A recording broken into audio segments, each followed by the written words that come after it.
Welcome inside episode 671 of the Locked On Senators podcast. I'm Ross Levitan on the outskirts of enemy territory in Winnipeg, Manitoba, alongside Brandon Pillar up in the Blue Mountains, and your Ottawa Senators have now lost 8 of their last 9 games following a 4-2 loss to the New York Islanders. But overshadowing that loss, Ross, is a great moment for the Ottawa Senators franchise as Daniel Alfredsson gives his Hockey Hall of Fame acceptance speech. And he did just as well as you'd expect. All that plus, if you're not on social media, you probably missed one of the wildest stories I've seen when it comes to a Senators player interacting with fans. All that coming up on today's edition of the Locked On Senators podcast. It's your team every day. Your Locked On Senators, your daily podcast on the Ottawa Senators. Part of the Locked On Podcast Network. Your team every day.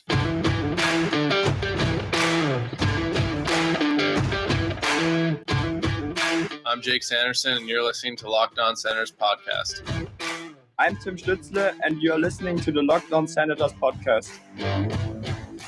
Thank you for making Locked On Senators your first listen on this Tuesday, November 15th. The show is free and available on all platforms, including on YouTube, where the best way you can help the show grow is to like every video by clicking the thumbs up, subscribing to the Locked On Senators channel, and leaving a comment below. Today's question is, how can the Senators get out of the stretch they're in? It seems like it's always so close, but so far, again, without an empty netter, it's a 1-goal game, but it's the same script every other day.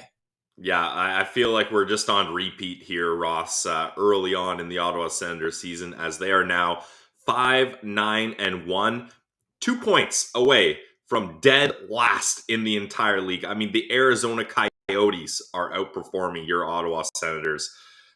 This is tough. To answer your question, though, If the Sens could mix in one 6-on-5 goal, that'd be nice. Because we got to take a look back. What's the record now of when the Sens pull their goalie? They have no 6-on-5 goals. They do have a goal when they pulled their goalie, but that was a 6-on-4. And they have to have at least 6 goals scored on their empty net. Gotta be. Yeah, I want to say they're near the top of the league in allowing empty net goals. They're right in every game. Yeah. Like Minnesota, empty net goal. Florida, empty net goal. Tampa, no empty net goal. Buffalo was 2 empty net goals, wasn't it? Yeah, Olofsson. Oh. In the season opener. Yep. And then was Vancouver one? Vancouver one was. Elias Pettersson got the empty netter in that game. And then in the Islanders game, you get Brock Nelson putting the finishing touches on a 4-2 win for the Islanders. And Jean-Gabriel Pageau, we love our Sens abroad, but 3 trips to Ottawa, 3 goals against Ottawa. Now, Mark Stone has similar success when he comes back. Take a look when the Sharks are in town, hey? And you can set your clock to Erik Karlsson finding the back of the net. The Sens are actually heading out west, and I want to touch on that in the next segment about, where do they draw the line with this team? You can give a coach a seal of approval, stand down, everything's all good, he's our coach. Some point, it's either that or the onus has to be on the players and a change has to be made. And look, I understand the decor last night was not NHL caliber. And a lot of teams, if your top 2 defensemen are out, you're going to have a few challenges. But it just feels like that didn't cost them the game. It wasn't like Jacob Larson tripped over himself at the blue line and they went around him and scored. It was the power play. When you look at last night's game, that needed to be better. Their only goal was on a 5-on-3, and the inability to stack on. That's an overwhelming theme throughout this year. They scored on the 5-on-3, but they had a double minor. They still had 2 more opportunities right after and couldn't convert. If they score, 3 is probably asking for too much. Like 1 on the 5-on-3, then score in the first minute, turn it down to 2 minutes, and then again. But if you even get 2 goals there, all of a sudden the momentum is really in your favor. They kill off the 2 power plays following the 5-on-3, and then momentum's right back in the Islanders' favor, and then they go down and score. And it's like, okay, well, they just wasted a bunch of time. When you have 6 power plays and the other team has 3, you can't lose the power play scoring battle. You just can't do it and win the game. Well, and that's the thing, Ross. Like you mentioned, like you have opportunity to get 3 power play goals, but all the Sens needed to do is get 2. And that's what the New York Islanders did. They go 2 for 3. Good for 66.666%, if my math is correct. And you'd actually have to do 666 for the rest of the show. Yeah, we could do that. Actually, episode 666 already happened, though, so we're not going to get that far. But yeah, the Ottawa Senators go 1 for 6. And if this was last year's Ottawa Senators and you're taking a look at no Shabbat, no Norris, then you're like, okay, well, that's pretty much the power play right there. So they're not going to have a chance. But this year is different. Like having no Shabbat and no Norris is no excuse here because essentially you can replace Norris with DeBrincat. You've got your sniper there. So you still got your finisher. And then you can replace Tom Shabbat with Jake Sanderson. You've got your smooth skating, puck moving defenseman, quarterback in the power play. Even Eric Branson we can throw in there too, can do the job of Thomas Shabbat. So really there's no excuse here. And it's just like, it's so frustrating because when you look at the stats, like I missed this game. I had a work thing, so I'm catching up on highlights and looking at stats. Natural stat trick, like if we were just going off stats, the Senators blew the doors off the Islanders. Like I'm looking at scoring chances 33-13, high danger chances 10-4, expected goals 3.12 to 1.56, and you still managed to let this game slip away. Like the Ottawa Senators cannot continue to do this. We're in November, and we're talking about being close to last place and having 1 win in your last 9 games. Like, oh boy.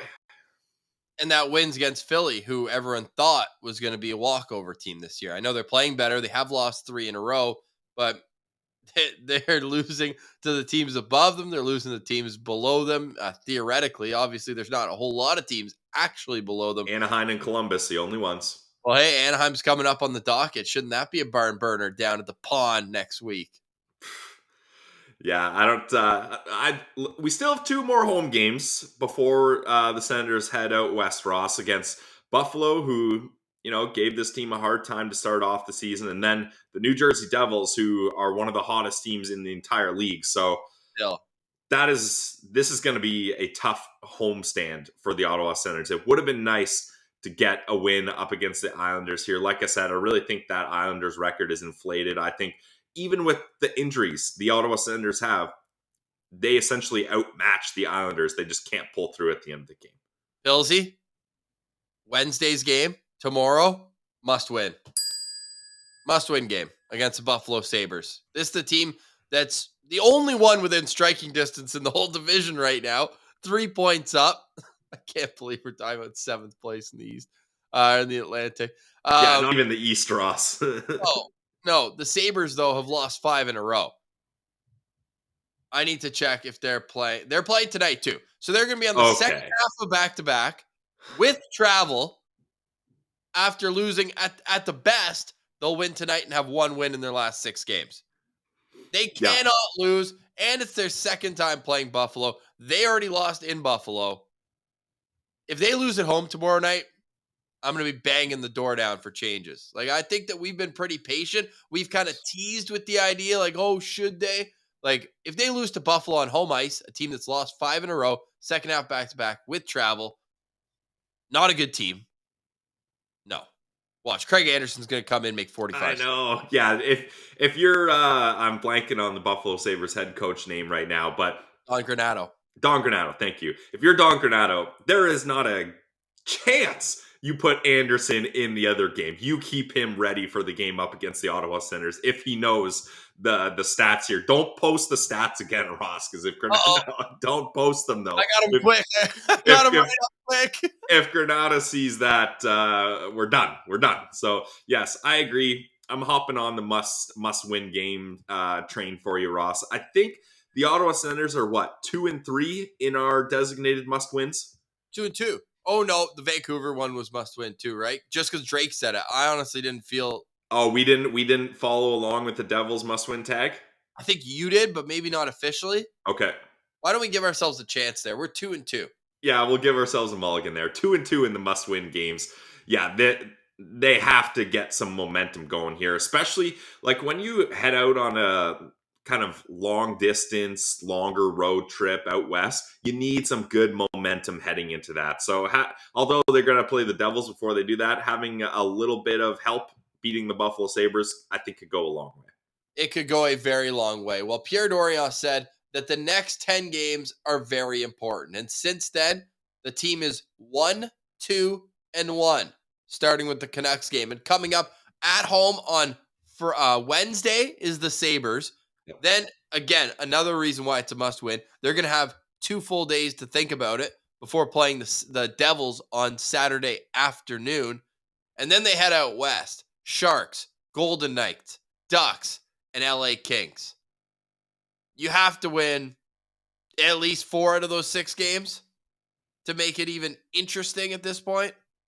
Yeah, and I mean, even that, Ross, doesn't do very much for you.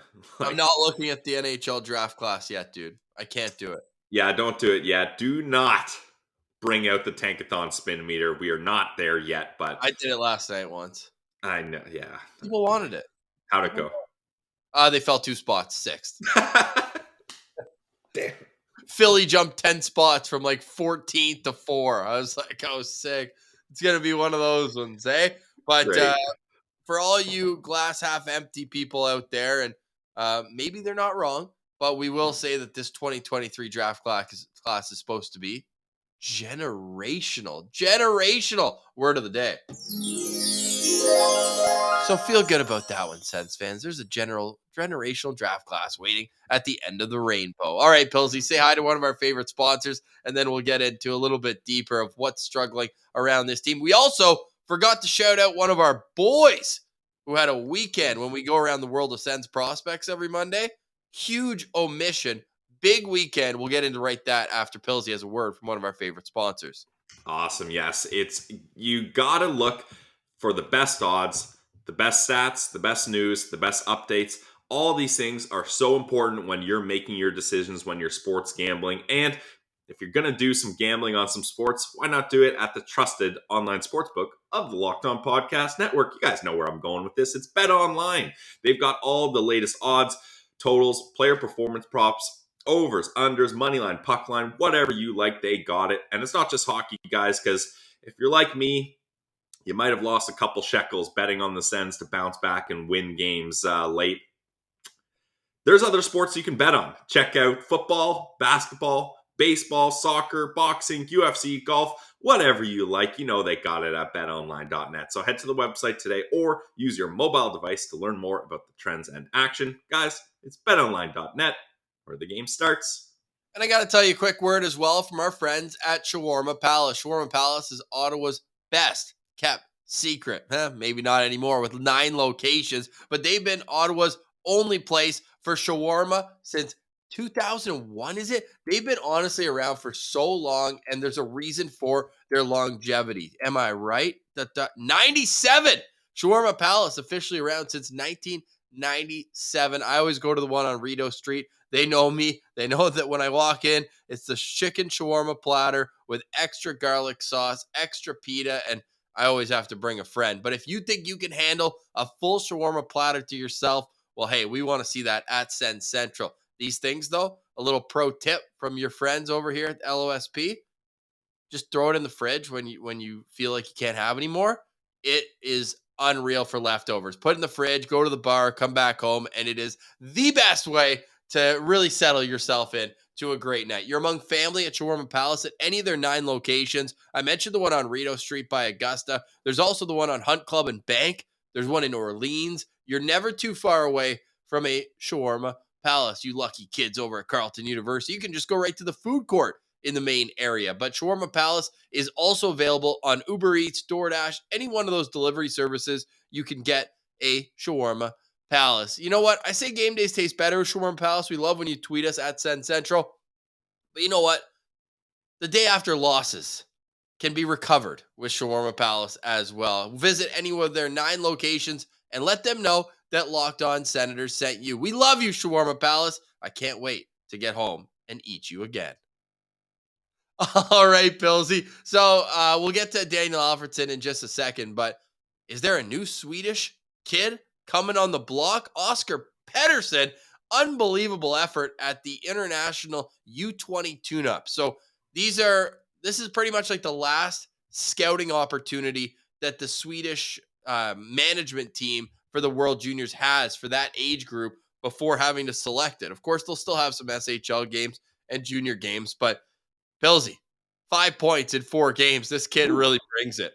Yeah, that is certainly a way to impress everyone. And I'm just checking out his elite prospects page here, and yeah, it's been a solid start for Pistol Pete here, as he's looking more and more like an excellent choice at that spot in the draft. And for him to be popping off like this at a young age, and the Ottawa Senators need a influx of Swedish prospects. It's been too long since they've really had their Swedish prospects up here. And speaking of Swedish prospects, one just had a big night last night for your Ottawa Senators. Yes, certainly, man. Like Oscar Pettersson himself, though, like you look at that line, you're bringing me back now, where it was Zibanejad, Silfverberg, and Alfredsson in the 2013 playoffs, and I was like, come on, this could be a line where Alfie teaches these young bucks, and then one gets traded for Bobby Ryan, the next gets traded for Derek Brassard, and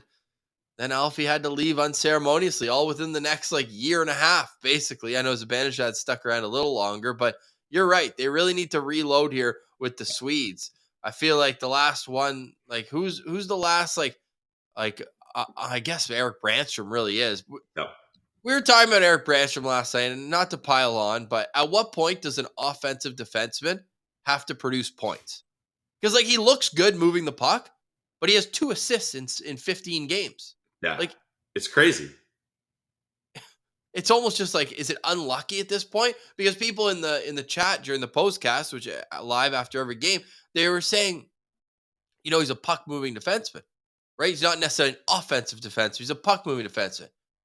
If you're a puck moving defenseman, shouldn't you just get assists by proxy, just by putting pucks in the right areas for other guys? Yeah, you should get a couple secondary assists tossed your way here and there. It's crazy how snake bitten he is, and it's not like the kid doesn't get power play time.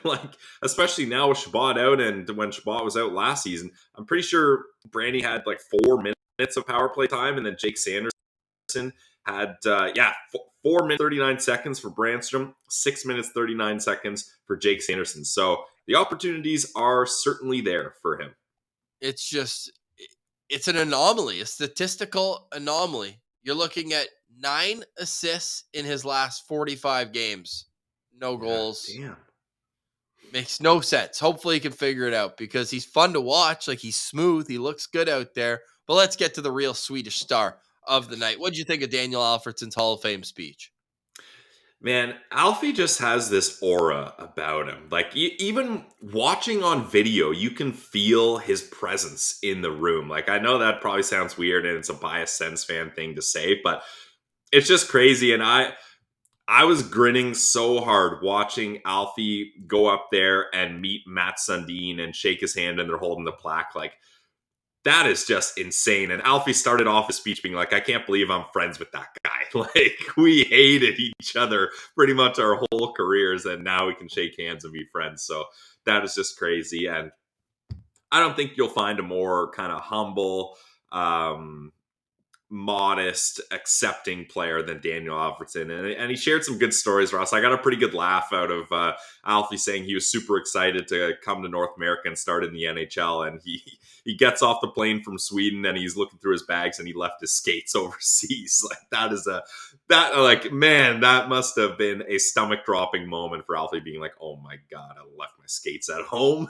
But yeah, definitely. He did a great job. Lots of people to thank. His family was there in attendance. And it was cool to see a bunch of the Sens alumni there too. Redden, Spezza, Nealer, even Dorion was there, and he had a couple laughs too. So although obviously it sucks the Sens lost, that would have been nice to get that boost. Still a monumental night in franchise history. Yeah, you can't forget Chris Phillips too, who played 15 seasons. Yeah, sorry, Chris. 15 seasons together, those two. That's unbelievable. Yeah. It really is. And my favorite part was the Rick Bowness story in his rookie year, where Cam Neely went Yeah. right around him, and he goes, "You're not the first, you won't be the last, but don't do it again." Yeah, I like that. And I think, too, what really kind of brought it home for me was talking about Brian Murray. I mean, the, it's so sad that he's gone too soon, and you don't have to be an Ottawa Senators fan to understand the footprint that Brian Murray left on the entire league. Whether you're a Red Wings fan, a Ducks fan, a Capitals fan, like his footprints.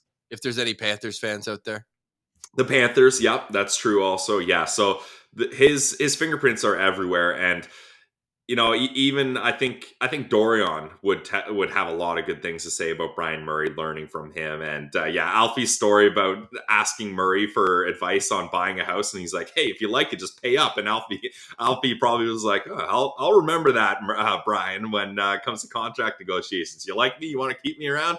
Pay up." yeah. Well, he had to ask up to sign the deal, and next thing you know, he gone. Yeah. Sorry for another day. Great speech. An awesome evening. I watched Luongos. I haven't gotten around to the Sedins. I'm going to do that today, but it is just a special night. Like how you mentioned, like how Alfie came up and was like, "Can't believe Sundin gave me that." Like Luongos was awesome too. I missed it. You know who gave it to him? No. Dominic Hasek. Oh my God, that's sick. And How did I miss that? Luongo looks over and he goes, "I literally have goosebumps. I've never met Dominic before tonight." Like that is Wow, that's that crazy. Who decided that though? That's so random. Like obviously greatest goalie ever handing it off to Luongo, Yeah. but still very random. I think that's what they do is like they want it to be someone that impresses the player that's Yeah. getting right. Cool. Like for all the battles, and Alfie brought it up in his speech too. For all the battles they had, like Sundin was already an established first overall NHL player by the time Alfie wasn't even playing in the Swedish Hockey League, let alone coming over here at 23. So he looked up to Sundin and then ultimately got into all those playoff battles and the Battle of Ontario as a whole. So I think that, yeah, they definitely try. I don't know who gave it to the Sedins. I'd be interested to find out, but they had a couple good quirks back and forth. I did make sure to go see at least one clip from each of them. I knew they'd be on TSN or whatever, because I had half a mind that they would have done their speeches together. Like I was shocked that they went up there by themselves. Like finishing each other's sentences and stuff. That would have kind of been a funny bit. Yeah, just the assists just keep on coming. Absolutely. All right, we have maybe the craziest story off ice of the season coming up right after a quick word because, hey, we know that everyone's safety is of the utmost concern. But, Pilsy, if you have a new home and you need to get some security, where are you going? Oh, the answer's simple, Ross. You asked about safety. You ask about being simple. Put those two together, you get SimpliSafe. It's the best home protection out there, and there's so many reasons. Because the thing is, if you want to truly have a safe home, you need to be protected 24/7, and that's what SimpliSafe does. They've got 24/7 professional monitoring agents keeping an eye on things, and how do they do that?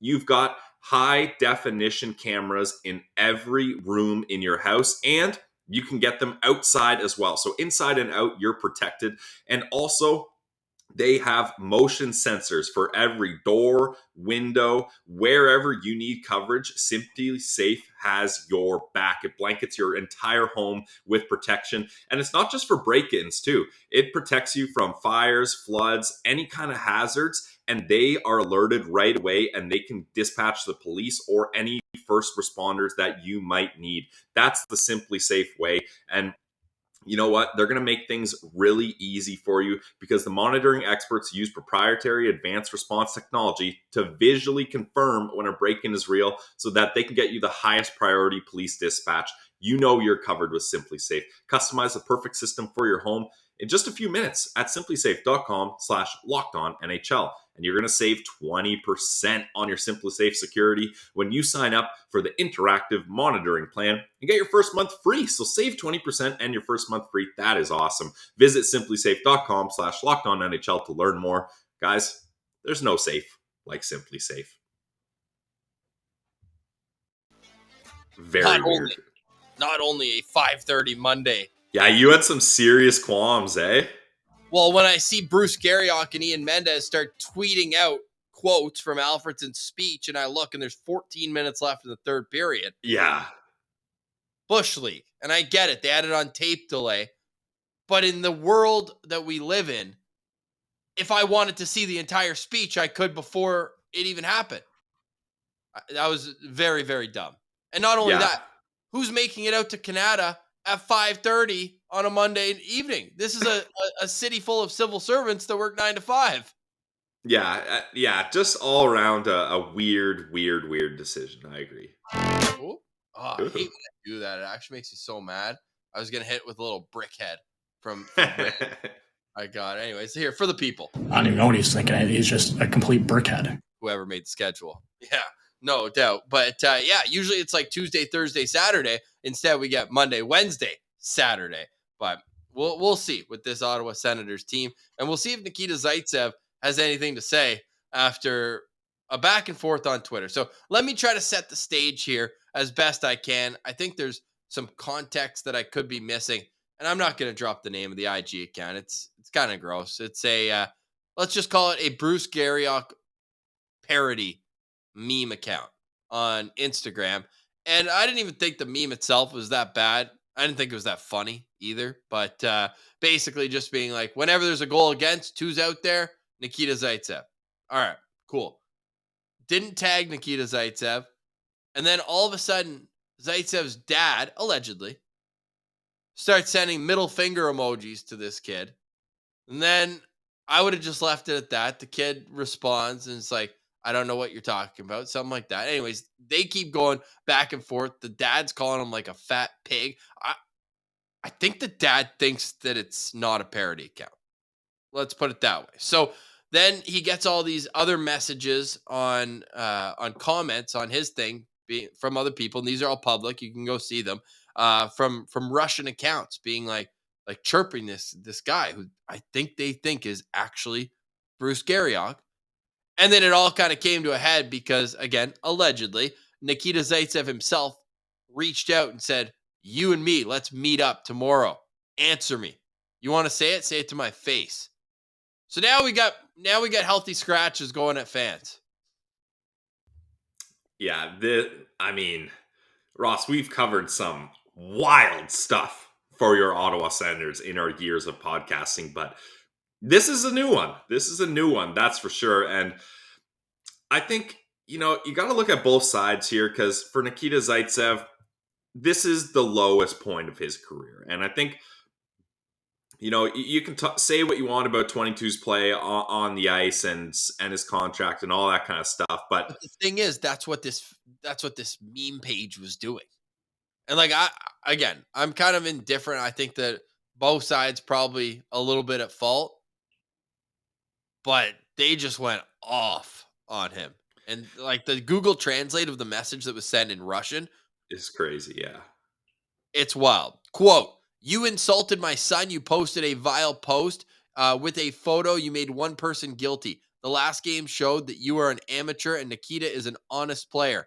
And the whole family is worried because of your filthy comments. You are a liar. The war is superfluous here. Word of the day. We are against war and every day pray that it ends. And you touch my son. Do not interfere in my family. I don't know what's going on with the whole war talk. That's why I think there's some links missing on this chain. But I think that the point stands that if you're an NHL player, you probably shouldn't be asking to meet up with fans to, I assume, fight them. Because I don't know if they're going to meet up and like exchange autographs or phone numbers or have dinner. Maybe grab a Shawarma Palace together. I don't think that's the kind of meetup they were talking about here. But all in all, the quote is from Zaitsev, want to meet tomorrow face to face? Come on, text me back. Want to see you face to face immediately is the quote. Now, some people are pointing to 186 followers. It's a private account, and all the followers are teammates on the Ottawa Senators and the Sens official account. I'm going to go out on a limb and say that's actually him. Yeah, it seems that way, especially since it's Instagram, not the wild, wild west of Twitter where anyone can put a name up and get verified for $8. Anybody, eh, Pills? Not me. I'm Brand Pillar 1, verified long ago. But yeah, that what I was trying to get at is this is one of the lowest points of Nikita Zaitsev's life, and being a healthy scratch, and just seeing all these memes and everybody kind of pile on you when I don't know when this all happened, but Nikita Zaitsev hasn't even played the last couple of games. So like to keep the memes going and to keep the piling on going, that's unnecessary for fans. Like we got what we needed and what we've been clamoring for, and he got waived and he's been healthy scratch. So maybe just lay off now. Like before, it was all kind of warranted. It was all justified because it was he should not have been playing on this team the way things have been going, and he should not have been used the way he's been used. That's the thing. But now that that's not happening, I think everyone could just cool it a little bit here. But for him to go back at, even if he thinks it's Garriock, like for him to go back at any person like this and think that just because he's DMing, it's not going to get out there, that's a big time rookie mistake. And I think that's something he's going to deeply regret here, especially as it's making the rounds on social media here. So. Yeah, it's unfortunate. I think both parties, there's just a lot of stink in this whole situation because I see it from Zaitsev's side where it's like, hey, if people are chirping me all the time, I'll snap back every once in a while. And like, I can only imagine a guy in his position who's just like can't catch a break. Fans getting on him. Like, even with all the excitement this summer, it was all like, oh yeah, but they have to get rid of 22. Yeah. And like, we've gotten to the point where on Twitter, when we're critical of his game, which is warranted, it's not his fault they keep putting him out there 20 minutes a night up until recently. I don't even want to use his name on Twitter, let alone like, just don't tag players. But apparently they didn't in this meme. That's where I take a little bit of blame away from the first party. Like, people are going to post memes. It's the internet, right? Yeah. You can't care that much about it, but I'm sure it's bothered him, and maybe it's his dad that pointed it out that it's there. So it's just unfortunate all around. But the bottom line is, like, I think the guy started like going back and forth with Zaitsev and was like trying to explain himself or whatever it is. That's a no-win situation right there. Probably best to just hit delete on the message request and move along from there. But yeah, social media is powerful. It can be used for good. This show would not be what it is without social media, just even in terms of booking guests. And that happens from sliding into people's DMs. But I always make sure I only send one. I'm not going to bother. Like, you have to be hyper aware of, like, you're kind of encroaching in this person's private life. Yep. And if you want to ask one time, and if they're up for it, you can turn it into a good relationship where I'll shoot Crooker a message every once in a while and he'll shoot back. But to go in there with a negative mindset, it's for losers. Like, just leave these guys alone. You can be critical of their play. And again, that's where this is separate from this situation because they didn't tag him. It just kind of came up. But my recommendation to an NHL player that would be struggling is you probably want to stay off social media. Don't be digging because you will find gold, or should I say a pile of manure at the end of the whole. I want to ask Mark Mathot about this on Friday's show because we got to get his perspective as a guy who I don't think was ever put in that position, especially in Ottawa. Very, very well liked. But I'm curious because he played with Jared Cowan. That was another guy who got run out of town. He mentioned Cody Ceci. Remember, he was like, Cody Ceci was a whipping boy when I was here, and it wasn't a good situation.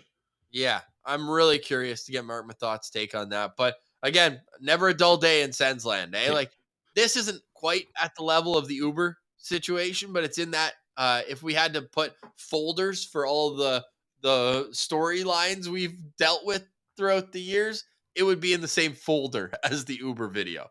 Yeah, very, very similar situation where things you think are private are not. They certainly are not. Our show's public, and we want you to be a friend and tell a friend that they can listen to Locked On Senators 5 days a week, Monday through Friday, right here on your favorite podcast platform. I say right here because wherever you're listening, that we're there. We're there with you. Or viewing. Yes, absolutely. And you can subscribe on YouTube, be a friend, tell a friend. Pilsy, milestone alert. Ooh. 1 million audio downloads. We've crossed the threshold. The first full year that we did this, we got 100,000, and we've been doing it for 3 years. So you do the math on the growth of this show, and we're excited to welcome a new sponsor to the show next week as well. So if you have a business in the Ottawa area, really all of Canada or Australia, because we're the number one podcast in Australia, then you can let us know. Our email is available on our YouTube page, and we would love to make your business widely known that we love you. Because if you're in Ottawa, you're a Sens fan, you're a local business, we're already all in. So really, really appreciate. We'll drop the name next week. Stay tuned on that. But we do know that we love our friends over at Shawarma Palace. Did you see Ahmad was giving away tickets to last night's game? So make sure you're following Shawarma_Palace on Twitter. And I want to make sure the handle is the same on Instagram. He's more active on there. They've got a great following. And the only problem I have, the only qualm I have with Shawarma Palace is I get starved every time I look at their page. Their Instagram is Shawarma Palace Ottawa. So make sure you're going to check them out. Any of their 9 locations. We appreciate having them. And we're also really excited that Oscar Pettersson is going to return to the show. So stay tuned for Pistol Pete. We'll get him before the World Juniors. Friend of the show territory coming up with him. Absolute beauty. Yeah, absolutely. We're excited to get back in the mix of interviewing players. It's been a while for us here. So, and yeah, Ross, like you, we love seeing the Shawarma Palace posts and tagging us. So keep on doing that. But man, is it tough having Shawarma Palace just popping all over the place because I'm hungry and I want some Shawarma Palace. I'll be honest. There's a shawarma place right near my house here in Collingwood. Not the same. No. Not even close. Like it doesn't even like scratch the itch for me because Shawarma Palace, it's not Shawarma Place, it's not Shawarma House, it's not Shawarma Spot, it's the Palace. Oh, it is the Palace. Eat like a king at Shawarma Palace. All right, Pillsy, we'll do it again tomorrow. We got a Sens Central Citizen as we do each and every Wednesday. And if you're still listening right now, I want you to head over to YouTube, go to the comments, and let us know who you want to hear next on the show. Recently, we've had Bruce Garriock, Kyle Bukauskas, Dean Brown. You let us know who's next. Obviously, Ian Mendez, friend of the show. Let us know who you want to hear on the broadcast. We got to get Claire Hanna on. She's on my list of people I'd love to chat with, and a few others. So let us know if there's anyone in particular that you want to hear on Locked On Senators. But for today, we say goodbye. Next time we talk, it's a must-win game day. Must-win game day for the Ottawa Senators. And we're going to be there to break things all down tomorrow. For Brandon Pillar, I'm Ross Levitan. This has been the Locked On Senators podcast, your team every day.